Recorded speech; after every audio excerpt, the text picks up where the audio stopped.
60대 이후 무조건 피해야 할 생활 패턴. 60대에 접어들면 인생의 새로운 장이 시작됩니다. 은퇴를 앞두거나 이미 은퇴한 시점에서 이제는 자신을 위한 시간이 늘어나죠. 하지만 동시에 몸도 마음도 젊었을 때와는 다른 신호들을 보내기 시작해요.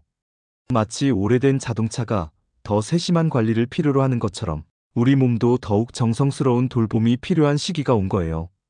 오늘은 60대 이후 절대 피해야 할 생활 패턴들을 자세히 살펴보면서 왜 이런 습관들이 위험한지, 그리고 어떻게 개선해야 하는지 함께 알아보겠습니다.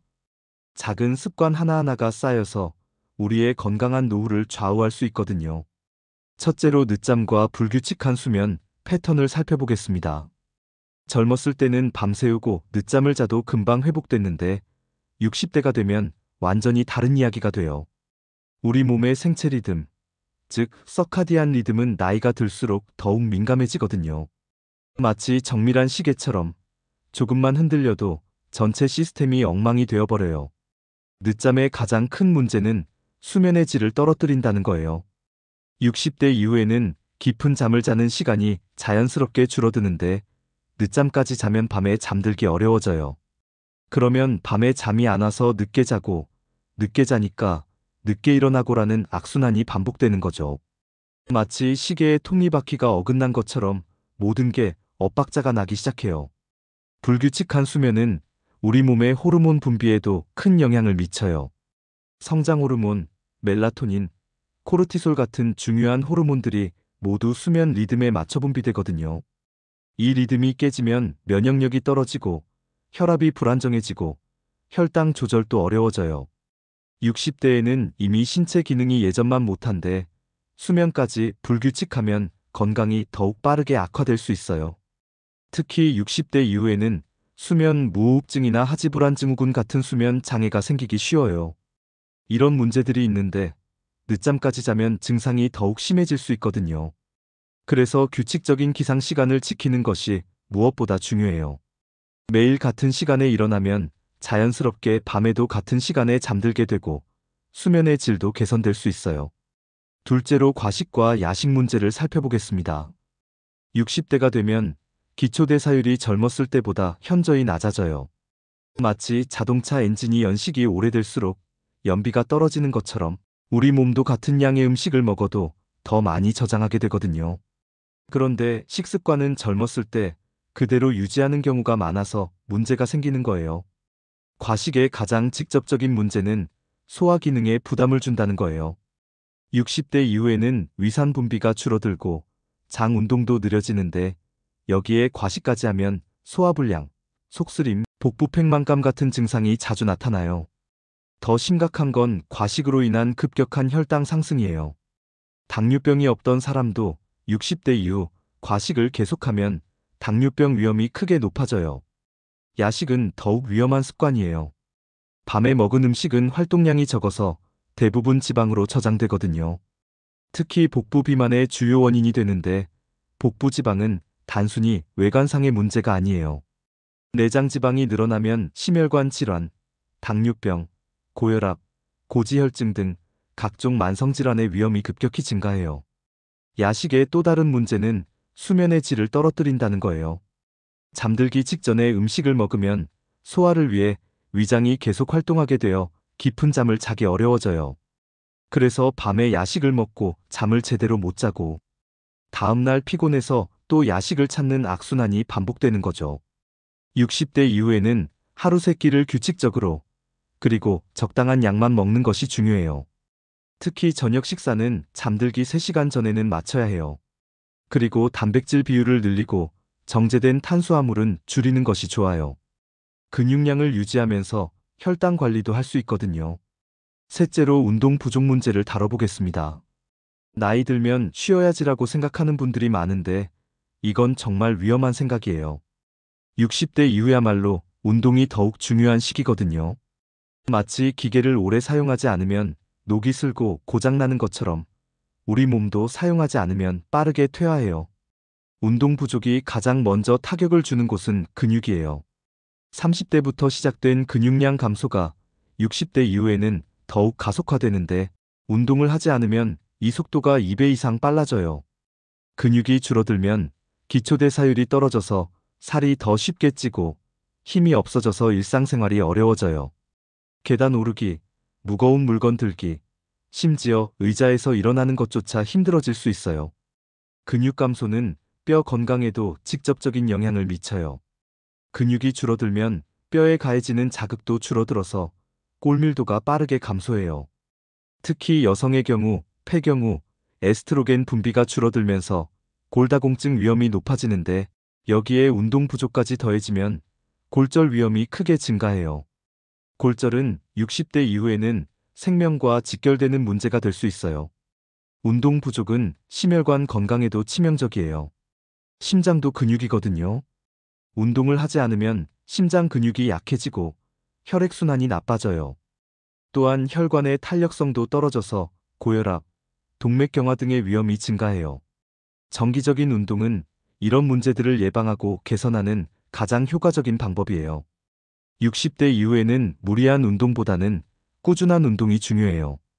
걷기, 수영, 요가, 태극권 같은 저강도 운동을 규칙적으로 하는 것이 좋아요.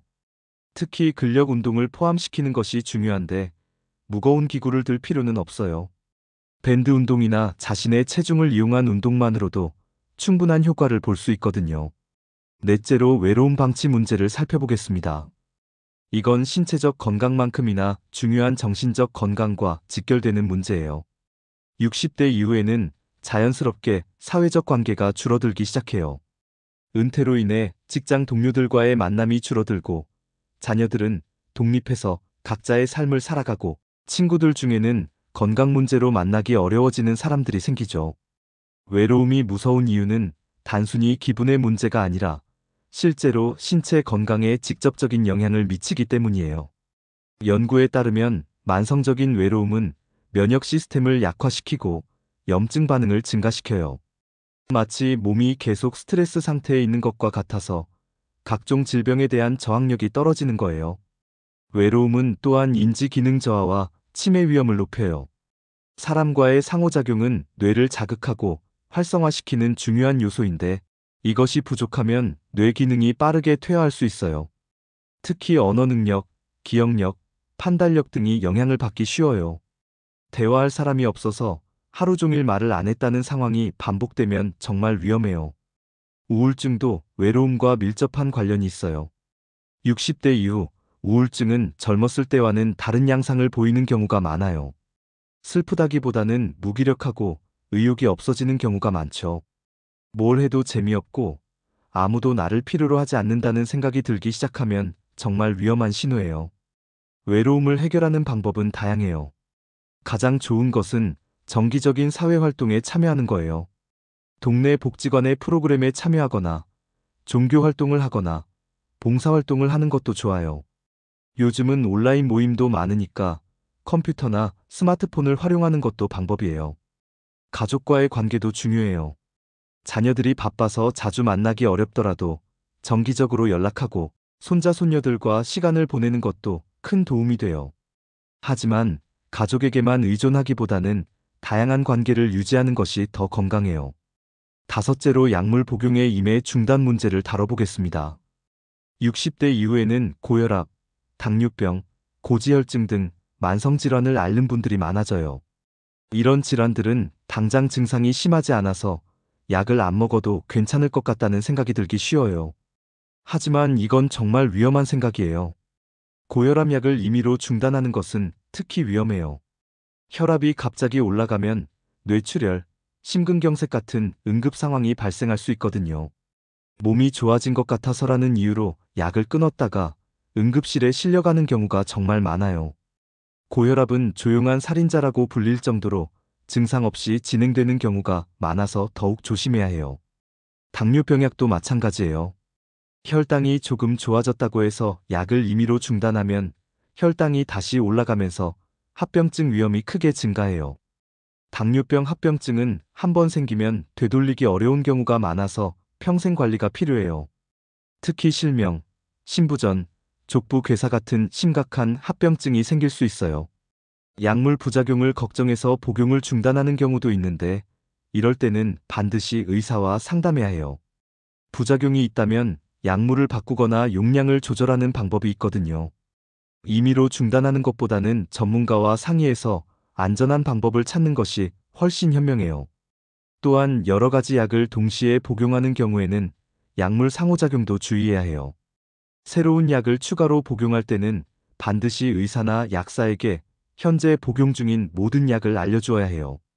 건강기능식품이나 한약도 예외가 아니에요. 약물 복용 일정을 관리하는 것도 중요해요. 나이가 들면 기억력이 예전만 못해서 약을 빼먹는 경우가 많아지거든요. 약통에 요일별로 나눠서 넣어두거나 스마트폰 알람을 활용하는 것도 좋은 방법이에요. 이런 5가지 생활 패턴 외에도 60대 이후에 주의해야 할 것들이 더 있어요. 금주와 금연은 물론이고 정기적인 건강검진도 빼놓을 수 없어요. 60대 이후에는 암 발생률이 급격히 증가하기 때문에 조기 발견이 무엇보다 중요해요. 스트레스 관리도 중요한 요소예요.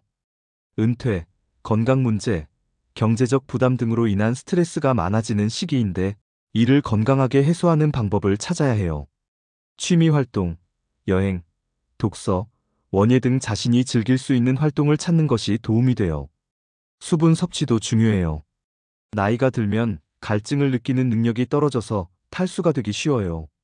특히 신장 기능이 약해지면 탈수의 위험이 더욱 커지므로 의식적으로 물을 자주 마셔야 해요. 안전사고 예방도 신경 써야 할 부분이에요. 낙상사고는 60대 이후에 특히 위험한데 집안의 문턱을 없애고 미끄럽지 않은 신발을 신고 충분한 조명을 확보하는 것이 중요해요. 결국 60대 이후에 건강관리는 예방이 핵심이에요. 젊었을 때는 문제가 생겨도 빨리 회복됐지만 이 나이가 되면 한번 망가진 건강을 되돌리기가 쉽지 않거든요. 작은 습관 하나하나를 소중히 여기고 꾸준히 관리해 나가는 것이 건강한 노후의 비결이에요. 무엇보다 중요한 건 자신의 몸과 마음의 변화를 인정하고 받아들이는 거예요. 젊었을 때와 똑같을 수는 없지만 그 나이에 맞는 건강하고 행복한 삶을 살 수 있어요. 60대 이후는 인생의 황혼기가 아니라 새로운 황금기가 될 수 있거든요. 올바른 생활 습관으로 건강을 지키면서 그동안 쌓아온 경험과 지혜를 바탕으로 더욱 풍요로운 삶을 만들어 나가시기 바래요.